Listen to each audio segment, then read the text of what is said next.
सारे भाईजान राम राम भाई। तो इस वीडियो के अंदर हम बात करेंगे कि जो रेलवे एनटीपीसी की जो करंट अफेयर है वो आपको कैसे प्रिपेयर करनी है। बेस्ट बुक मैंने कल की वीडियो में बताई थी, तो डिटेल में बात करेंगे कि कैसे उस बुक को आपको पढ़ना है, ठीक है, और कौन कौन से टॉपिक उस बुक से आ सकते हैं, इसके बारे में डिटेल में हम बात करेंगे।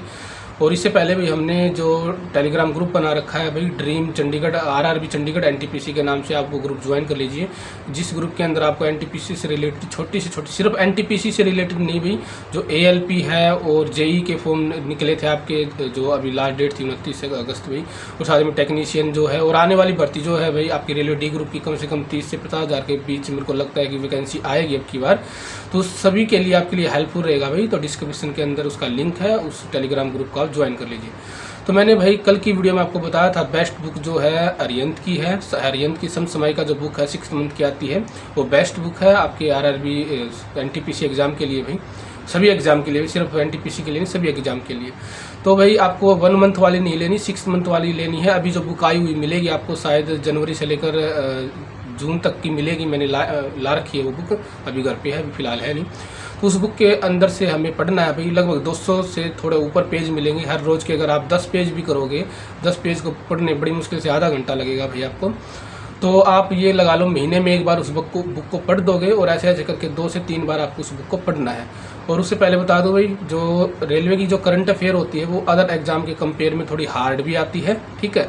बहुत रेयर ही होता है कि 10 में से आपके 4-5 क्वेश्चन भी ठीक हो जाए, तो बहुत बड़ी बात मान लो इस बात को, थोड़ी हार्ड आती है भाई, ठीक है। और साथ में करंट अफेयर बहुत पीछे तक का पूछा जाता है भाई, 1.5 से 2 साल तक का भी आपसे करंट अफेयर पूछा जा सकता है। इसलिए मैंने बताया कि कम से कम आप जून 2023 से लेकर जब तक एग्ज़ाम नहीं हो जाता उससे ठीक 2 महीने तक का, यानी अगर मार्च में अगर आपका एग्ज़ाम होना है तो जनवरी तक की आपको करंट अफेयर जरूर पढ़ के जानी है, ठीक है। तो भाई बताते हैं कि इस जो बुक के अंदर से आपको कैसे स्टडी करनी है। सबसे पहले हर रोज़ के 10 या 15 आप अपनी कैपेसिटी के हिसाब से पेज डिसाइड कर लो कि हर रोज़ मेरे को इतने पेज पढ़ने हैं, और सुबह ही पढ़ना होता है भाई, ठीक है। साथ में न्यूज़पेपर भी पढ़ो। इसमें से कुछ मेन जो टॉपिक है उससे एग्जाम आते हैं भाई, जैसे डिफेंस से रिलेटेड डीआरडीओ ने नई कोई क्रूज मिसाइल का लॉन्च किया है, कहाँ से किया है, उसकी कैपेबिलिटी कितनी है, क्षमता कितनी है, रेंज कितनी है, इससे रिलेटेड क्वेश्चन आ सकते हैं। डिफेंस से रिलेटेड कोई भी क्वेश्चन मत छोड़ के जाना भाई, ठीक है। इसके अलावा खेल से रिलेटेड आते हैं भाई, ज़्यादातर जो बैडमिंटन है, टेनिस वगैरह से रिलेटेड है, जो भी है पढ़ के जाना, ठीक है। जितने भी ओपन होते हैं, जो ऑस्ट्रेलिया ओपन होता है, यूएसए ओपन होता है, इनसे रिलेटेड किसने जीता, तो ये सारे जो किताब है किसने जीते, ये आपको पढ़ के जाने हैं। इसमें जो बुक है इसकी खास बात यही है, हर एक टॉपिक अलग अलग से सेपरेट कर रखा है, और उस टॉपिक को सेपरेट करके पीछे उनके क्वेश्चन भी दे रखे। सबसे बेस्ट बात यह है, क्वेश्चन 2 तरीके से दे रखे, एक तो 1 लाइनर कि डायरेक्ट क्वेश्चन पूछेगा, उसके पीछे नीचे उसका आंसर दे रखा है, एक दूसरा है ऑप्शन वाइज, एक ऊपर क्वेश्चन दे रखा है और नीचे 4 ऑप्शन दे रखे।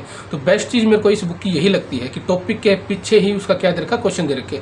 तो एक डिफेंस से रिलेटेड हो गया, तो दूसरा जो आपका गेम से रिलेटेड हो गया, तीसरा भाई जितने भी आपके जो 2 देशों के बीच जो समझौते होते हैं मोस्ट इंपॉर्टेंट है, वो आपको करके जाना है। इंडिया ने किस देश के साथ क्या समझौते किए हैं, अपना देश का प्रधानमंत्री या राष्ट्रपति किस देश की विजिट की, कंट्री की विजिट की है, कब की है, तो ये चीज़ें आपको ज़रूर करके जानी है, ठीक है। उसके बाद भाई कोई नई खोज होती है, जैसे कि खासकर जो होती है नए, कोई तितली मिल गई, कोई चींटी मिल गई, ठीक है, इनसे रिलेटेड जो क्वेश्चन है अक्सर आते आपने देखा हो। शायद मेरे को याद आ रहा है कि HSSC के अंदर भी शायद ऐसा एक क्वेश्चन आया था, शायद एक तितली से रिलेटेड क्वेश्चन था भाई, ठीक है, तो आया था, तो वो आपसे पूछा जा सकता है भाई, जेन्युइन क्वेश्चन बनते हैं।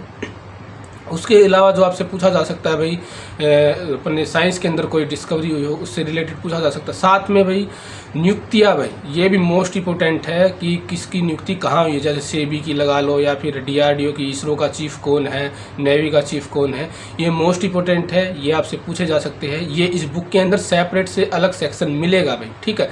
इसके बाद भाई इस बुक के अंदर एक खास चीज़ और आती है कि स्टेट वाइज कौन कौन सी योजनाएं रिलीज़ हुई है भाई, किस स्टेट ने कौन सी योजना बनाई है, इससे भी रिलेटेड क्वेश्चन आते हैं भाई। सबसे बेस्ट चीज़ ये है 28 के 28 स्टेट जो अपने हैं, और साथ में जो अपना यूनियन टेरिटरी है यूटी है, उससे रिलेटेड सारी जो योजनाएं इस बुक के अंदर दी होती है, वो भी मोस्ट इंपॉर्टेंट है आपके लिए, वो भी आपको भाई वहाँ से करके जानी है, ठीक है।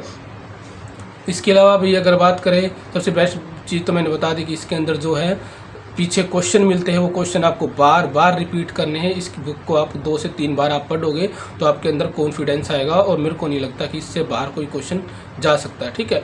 और इसके अलावा अगर बात करूँ भाई मैं तो समझौते की बात कर ली, और जितने युद्ध अभ्यास है ये तो आपको करने ही है, डिफेंस के अंदर आ जाते हैं, ठीक है, ये आपको करना है। नियुक्तियाँ मैंने बता दी, तो ये इंपॉर्टेंट चीज़ें हैं। इसके अलावा जो मेन जो घटनाएं होती है, ठीक है, तो जैसे आप अपना क्वेश्चन आया था मेरोबी का क्वेश्चन आया था ना, मेरोबी नदी के जो गुजरात के अंदर थी वो हादसा हुआ था, आज से शायद 2 साल पहले हादसा हुआ था, तो देखो कितने पुराना क्वेश्चन आया था। तो ऐसे ही क्वेश्चन रेलवे के अंदर भी आते हैं। तो जो मेन घटनाएं होती है, जैसे एक उत्तराखंड की घटना आई थी, पता नहीं किस एग्जाम के अंदर आई थी, ठीक है, हाल फिलहाल में मैंने कोई एग्ज़ाम दिया था, उसके अंदर उत्तराखंड के अंदर 2000 पता नहीं 4-5 साल पहले जो बादल फटा था उसके कारण जो आपदा आई थी, 16 में आई थी, पता नहीं 17 में आई थी। तो ऐसे क्वेश्चन उसके अंदर आने की पॉसिबिलिटी भाई बहुत ज़्यादा हाई होती है, ठीक है। तो आपको जो हाल फिलहाल में जो घटनाएं हो रही है पिछले 6 महीने से लेकर अभी जो हाल फिलहाल में होती चलेगी, ठीक है, वो सारी घटनाएं आपको भाई याद करनी है, ठीक है। आपको पढ़ना कैसे, ये चीज़ और बता दूँ भाई मैं, आपको सारी बुक नहीं पढ़नी भाई। ऊपर एक बोल्ड वर्ड्स में आपको हेडलाइन मिलेगी हिंदी में, ठीक है, जो काले अक्षरों बड़े अक्षरों में हेडलाइन मिलेगी, उसके नीचे में सिर्फ जो मेन जो चीज़ है वो सिर्फ आपको करनी है। जैसे बता मैं, कोई उत्तर प्रदेश की कोई योजना है, सिर्फ ये आपको याद रखना, ये योजना सिर्फ उत्तर प्रदेश में थी, आपको ये रखने की याद नहीं है किसने इसको लॉन्च किया, कब इसको लॉन्च किया, इस योजना का उद्देश्य क्या है। मेरे को नहीं लगता ऐसे क्वेश्चन बहुत कम आते हैं। सिर्फ इतना जरूर आएगा ये जो योजना थी वो किस प्रदेश के अंदर लॉन्च की गई है, ठीक है। इसके अंदर और जैसे डिफेंस के अंदर बताऊं, कोई नई मिसाइल अगर लॉन्च किया DRDO ने, तो सिर्फ इतना ही पूछ सकता है भाई, 2 क्वेश्चन बन सकते हैं इससे, कहाँ से लॉन्च किया है या फिर इसकी रेंज कितनी है, ठीक है, क्षमता कितनी है, ये पूछ सकता है, ठीक है। और जैसे अगर अपना फॉरेन रिलेशन से पूछा जाए तो प्रधानमंत्री हाल फिलहाल में किस देश के अंदर ये पूछा जा सकता है, या फिर वहाँ जाके कौन से समझौते किए, सिर्फ ये पूछा जा सकता है। तो ऐसी या फिर साइंस से अगर बताऊं कि हाल फिलहाल में किसी चीज़ की अगर खोज की हुई है तो उसका साइंटिफिक नेम पूछ लेंगे, या ये पूछ लेंगे कि ये जो तितली मिली है या फिर जो नई चींटी मिली है या नया कोई जानवर मिला है वो किस राज्य के अंदर मिला है। सिर्फ आपको ये पढ़ना, उसकी पूरी डिटेल नहीं पढ़नी कि किस वैज्ञानिक ने खोज की, कब की, इसका उद्देश्य क्या था वगैरह वगैरह, ये सब चीज़ें आपको नहीं करनी है। ऐसा करोगे तो बहुत टाइम लग जाएगा और आपका दिमाग भी खराब होगा। सिर्फ मेन जो टॉपिक है, मेन लाइन, ऊपर की बोल्ड लाइन पढ़नी है आपको, क्वेश्चन क्या है और उस क्वेश्चन का आंसर क्या बना, सिर्फ इतना पढ़ना है। अगर ऐसे पढ़ोगे तो एक पेज 2 से 3 मिनट में आपका ख़त्म हो जाएगा। ऐसे ऐसे करके हर रोज़ 10 से 15 पेज आपकी जो भी कैपेसिटी है भाई वो आपको पढ़नी है। और अभी हाल फिलहाल में जो बुक आई है वो पढ़ लो। इसके बाद दिसंबर के अंदर फिर एक नई बुक आएगी अरिहंत की, उसको परचेज कर लेना। और उसके बाद फिर तो एग्ज़ाम हो ही लेगा भाई, उसके बाद नेक्स्ट बुक परचेज करने की आपको ज़रूरत नहीं पड़ेगी।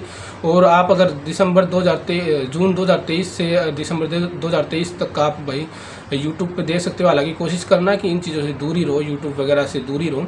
फिर भी आप कहीं ना कहीं से पुरानी बुक मिले तो अच्छी बात है, वरना भाई वेबसाइट पे जाकर कहीं से भी आप करंट अफेयर कर सकते हो। अगर ऐसे आप करंट अफेयर करोगे, मेरे को नहीं लगता कोई भी क्वेश्चन आपका छूटेगा, ठीक है। तो ऐसे करना है भाई। और चैनल को सब्सक्राइब जरूर करना भाई, थोड़ा चैनल डेड हो चुका है, मैंने बताया पिछली वीडियो में भी। तो कोशिश करना भी चैनल को सब्सक्राइब करने की, कमेंट करने की, लाइक करने की। और नेक्स्ट वीडियो के अंदर हम बात करेंगे भाई साइंस के ऊपर, मैथ के ऊपर और रीजनिंग के ऊपर, इनकी प्रिपरेशन आपको कैसे करनी है। मैंने करंट अफेयर की आपको बताई थी, तो नेक्स्ट वीडियो में उन 3 टॉपिक्स के ऊपर भी हम बात करेंगे। तभी के लिए इतना है भाई, जय हिंद।